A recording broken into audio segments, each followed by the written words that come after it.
Parce que, en fait, ça, c'est un smartphone. Ça coûte combien ça? Je sais pas, dans les 200. Bah, je l'utilise pour capter des amis, appeler, aller sur les réseaux sociaux. Bah, comme tout le monde, je sais pas, ça permet de, je sais pas, pour passer le temps. Ok. Est-ce que tu pourrais t'en passer? Ouais, personnellement, j'en ai pas. Mais tu connais des jeunes de ton âge qui n'en ont pas? Non, non, je connais, ils en ont tous un, quoi.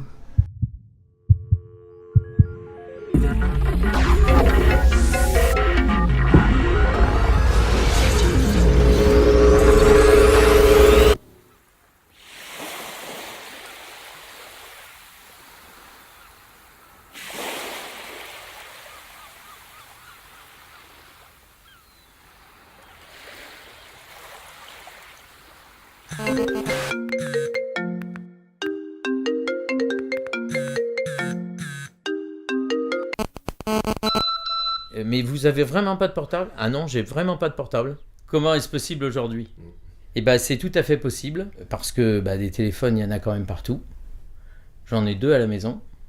J'en ai un au bureau. Le gars qui a envie de te contacter, il te laisse un message.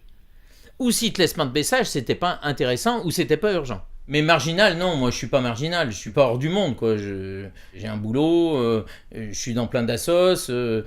Bon, tous les gens arrivent à me joindre, hein. Bon, peut-être avec plus ou moins de difficultés et de temps. Après, tu donnes rendez-vous à des copains, voilà, tu peux pas dire que t'es en retard, tu peux pas prévenir que tu viendras pas, donc t'es tenu de respecter ce que t'as dit au départ.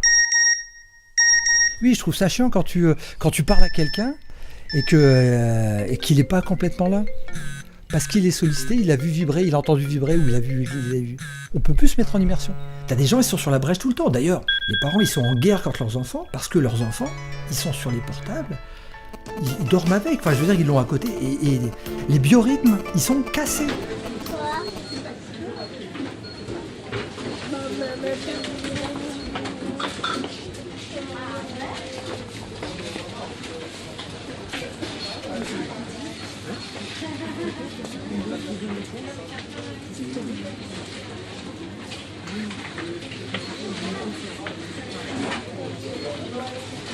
C'est hyper chronophage, ça sert à rien.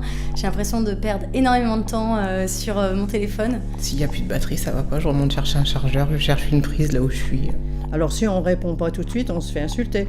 Je trouve qu'il y a des abus, on les entend sonner partout. Il m'a fait flipper parce qu'il répondait pas. Je pense qu'on a changé les rapports humains. On n'hésite pas à signaler que tout va bien. Alors, le pas de nouvelles, bonne nouvelle est une notion qui est en train de disparaître.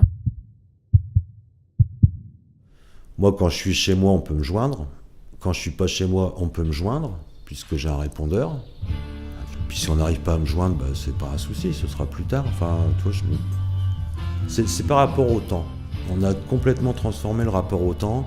D'un seul coup, les gens se sont retrouvés avec, on peut, dans l'immédiateté, contacter, dire oui ou non, donner son avis à n'importe qui dans le monde, n'importe quelle structure, n'importe quoi.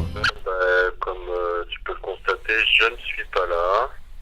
Laisse-moi un message et je te rappelle quand je rentrerai.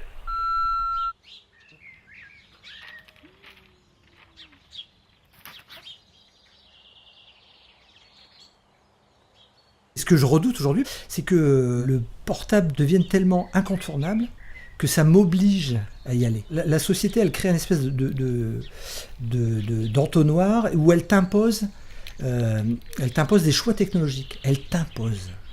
Et ça va à l'encontre des libertés fondamentales. Là, tu vois. Je me souviens que ma première grosse colère, c'est quand dans les cabines téléphoniques publiques, on est passé de la pièce à la carte. Et j'ai trouvé ça inadmissible.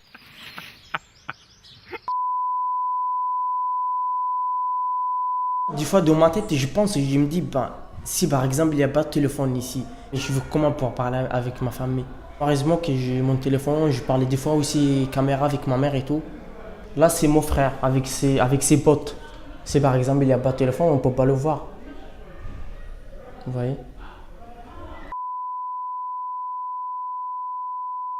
On va pas faire des cabines ou avoir des secteurs spéciaux pour les gens qui ne veulent pas rentrer dans le moule. Ah ben non, parce qu'on considère que les gens qui n'en ont pas sont des inadaptés, qu'il faut qu'ils aient un portable, il faut aller dans le sens de où on veut nous faire aller, je veux dire. Il faut que tout le monde y aille, quoi. Il faut se conformer, quoi. À mon sens, c'est un espèce de gadget parfois un peu utile, mais ça reste un gadget pour, je dirais, occidentaux bien nourris, bien établis, sans gros problèmes.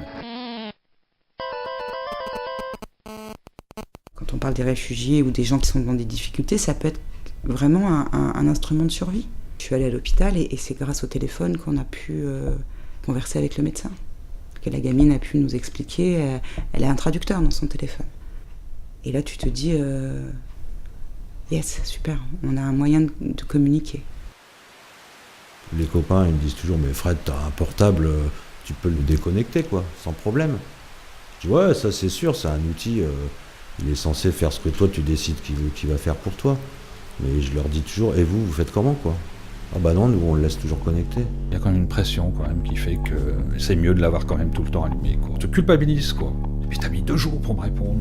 Oui, mais c'était pas nécessaire de répondre tout de suite, mais c'est long, quoi. Les gens ne savent plus attendre. Est-ce qu'on n'est pas en train de passer de l'homo erectus à l'homo sapiens à l'homo mobilis? Ça va tellement vite. Est-ce que l'homme, il a le temps de s'adapter à ça? Quand je disais, moi je préfère prendre le train et passer 20 heures dans le train, voilà, plutôt que faire le parcours en 2 heures en avion, ça paraît bizarre, quoi. Moi j'ai un rythme assez lent et assez, peut-être pour certains, inadapté, quoi. Mais j'ai besoin de temps, quoi, pour énormément de choses. C'est lié à une forte notion, je crois, de liberté, en fin de compte. Le portable, pour moi, en tout cas, c'est souvent... On t'impose une communication, on t'impose l'autre. Et parfois, moi, j'ai pas envie de l'autre.